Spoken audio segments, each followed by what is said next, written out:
Hey ho Pop Gengs.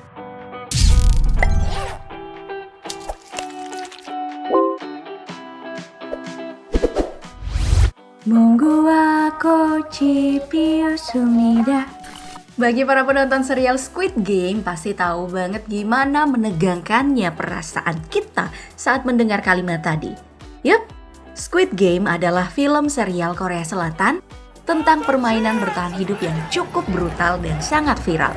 Permainannya adalah mainan masa kanak-kanak yang sebenarnya terbilang sederhana.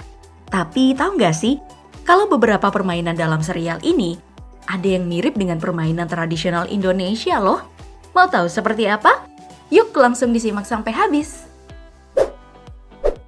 Fakta bahwa permainan dalam serial Squid Game memiliki banyak kemiripan dengan permainan tradisional yang ada di Indonesia juga diungkapkan oleh Menteri Pariwisata dan Ekonomi Kreatif Republik Indonesia, Bapak Sandiaga Uno. Permainan yang pertama itu adalah lampu merah, lampu hijau yang muncul di episode pertama. Aturan dari permainan ini adalah peserta akan diminta mendekati boneka penjaga dalam waktu 5 menit dan harus mencapai garis berwarna pink jika ingin menang dalam game. Ketika sang boneka berbaju orange kuning ini berteriak lampu merah, semua orang harus bergegas melangkah. Namun saat si boneka bilang lampu hijau, ia akan berbalik menengok ke arah peserta. Semua peserta harus berhenti dan gak ada yang boleh gerak. Jika ada yang bergerak, seketika kamera pengintai yang terletak di bagian matanya akan mendeteksi dan saat itu juga mereka yang kedapatan bergerak akan ditembak mati. Ada yang tahu permainan tradisional apa yang mirip dengan permainan ini di Indonesia?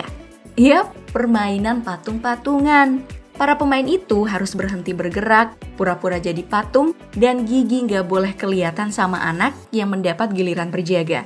Jika gagal, maka si penjaga akan mengejar peserta yang bergerak dan giginya kelihatan. Kalau tertangkap, maka dia harus bergantian menjadi penjaga. Di beberapa daerah, permainan ini memiliki nama yang berbeda-beda. Selain patung-patungan, ada yang menyebut permainan ini dengan putri salju, ada pula tak patung. Kalau di tempat kamu sendiri, nama permainan ini apa? Oke, selanjutnya dalam episode 4 di serial Squid Game, para pemain yang tinggal tersisa 187 orang harus mengikuti permainan ketiga, yaitu permainan tarik tambang. Kalau ini sih nggak ada yang nggak tahu cara mainnya ya. Timnya si tokoh utama, Song Gi-hun, mendapatkan anggota yang kelihatannya sangat nggak bisa diandalkan. Karena ada laki-laki yang sangat lemah dan 2 perempuan bertubuh kurus. Siapa yang nggak khawatir coba? Belum lagi melihat lawannya yang tubuhnya kuat-kuat. Namun si kakek penyakitan Oh Il-nam yang masuk dalam timnya mengatakan kuncinya bukan cuma kekuatan, tapi juga strategi. Dan benar aja, tim mereka akhirnya bisa menang berkat strategi ulur tarik yang digunakan. Walaupun endingnya tetap aja bikin sempat tegang ya. Di Indonesia, lomba tarik tambang adalah salah satu permainan yang paling jarang absen di perayaan 17-an. Kedua tim harus berhasil menarik tali hingga sang lawan jatuh dan melewati garis. Ngaku aja deh, kamu pasti pernah ikutan juga kan? Dan dari permainan tarik tambang kita bisa belajar bagaimana kekompakan yang baik yang bisa mengalahkan mereka yang terlihat kuat dan besar. Karena bukan hanya otot, namun permainan ini juga sangat mengandalkan otak. Jadi selalu ingat kata kakek ya, kuncinya bukan pada kekuatan tetapi strategi. Loncat ke episode ke-6, para peserta Squid Game selanjutnya bermain kelereng. Bukan sembarang permainan kelereng ya, namun di serial ini permainan kelerengnya itu berhasil menguras emosi para penonton. Jadi, setiap peserta diminta untuk milih pasangannya sendiri. Dan belakangan mereka baru tahu kalau pasangannya itu harus dijadikan musuhnya sendiri. Asli demi bertahan hidup, semua harus dikorbankan. Padahal, peraturan permainan kelereng di episode ini terbilang cukup mudah. Setiap peserta akan diberikan beberapa jumlah kelereng dan bebas bermain apa saja dengan kelereng yang ia miliki. Asal peserta yang menang haruslah orang yang bisa merebut semua kelereng dari lawannya. Peserta yang kehabisan kelereng otomatis bakal kalah dan harus siap kehilangan nyawanya. Asli bikin mewek pas bagian ini. Apalagi pas lihat Ali yang kena tipu. Ternyata kantong kelerengnya berisi batu sampai doi harus tersisih dan ditembak. Hiks. Sama pas bagian akhir si kakek justru memberikan kelereng satu-satunya kepada Song Gi-hun. Gak kuat aku lihatnya. Untungnya permainan kelereng alias gundu kita di sini gak separah itu ya. Walaupun sama-sama kesel, karena seringkali permainan kelereng di sini, apapun bentuknya, tetap aja mengharuskan kita taruhan, sampai kadang-kadang kelereng habis tak tersisa. Abis itu, nangis deh karena kalah.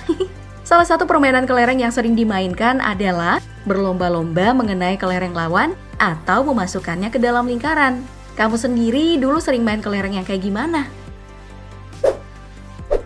Oke, next ada permainan di episode 7 yaitu jembatan kaca. Bagi yang fobia ketinggian pasti udah ngeri duluan nih pas lihat tantangan permainan ini. Tapi nggak cuma soal itu. Soalnya permainan ini nggak lagi bisa mengandalkan strategi atau kekuatan. Satu-satunya yang bisa diandalkan hanyalah keberuntungan. Setiap peserta diminta untuk menyeberangi sebuah jembatan yang dibuat dengan 2 tipe kaca berbeda di setiap sisi. Ada kaca yang kokoh, ada pula kaca yang rapuh. Kaca yang kokoh dan yang rapuh dibuat berselang-seling kanan dan kiri. Jika melompat ke kaca yang rapuh dan pecah, maka peserta otomatis akan jatuh ke bawah dan itu berarti dia gagal.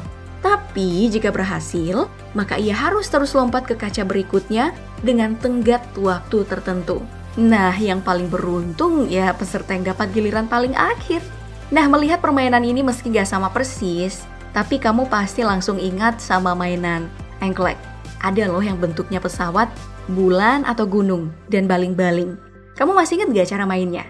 Jadi, pemain melangkah menggunakan satu kaki ke kotak kosong dan akan kalah jika nginjak garis atau salah nginjak kotak. Lompatan dilakukan secara berurutan, mulai dari kotak yang paling dekat dengan pemain hingga kotak terakhir. Pemain yang dapat giliran pertama akan melemparkan gaconya tepat di dalam kotak pertama. Permainan ini punya beberapa sebutan lain di tiap daerah di Nusantara. Ada yang bilang teklek, dampu, dende, atau sundamanda. Duh, jadi kangen sama masa kecil nih. Dan di episode 9 ada permainan puncak dalam serial ini, yaitu Squid Game alias permainan cumi-cumi. Sama dengan adegan yang pertama kali kita lihat di episode pertama. Permainan inilah yang menjadi penentu siapa yang menang dan berhak mendapatkan hadiah sebesar 45,6 miliar won atau setara dengan 543 triliun rupiah. Peserta harus menyerang demi bertahan hidup. Gak boleh main perasaan. Peserta harus terus menyerang agar berhasil melintasi ujung garis cumi-cumi tanpa tertangkap oleh peserta yang bertahan. Dan tentu saja pada bagian ini juga menguras air mata karena yang dilawan Song Gi-hun itu adalah sahabat kecilnya yang dulu sering ia temani bermain permainan ini bersama teman-teman masa kecilnya yang lain. Berbeda nama di Indonesia, permainan ini cukup populer di berbagai daerah dengan nama paling umum itu adalah gobak sodor. Sama-sama dilakukan di atas sepetak tanah dan digambar dengan garis. Bedanya hanya di bentuk garis dan setiap pemain yang menyerang harus memasuki kotak yang dijaga oleh tim bertahan dengan syarat gak boleh melewati garis dan tersentuh tangan penjaga. Asli sih, ini permainan yang seru dan menegangkan banget waktu kecil. Kalau di daerah kamu, apa nama permainan ini?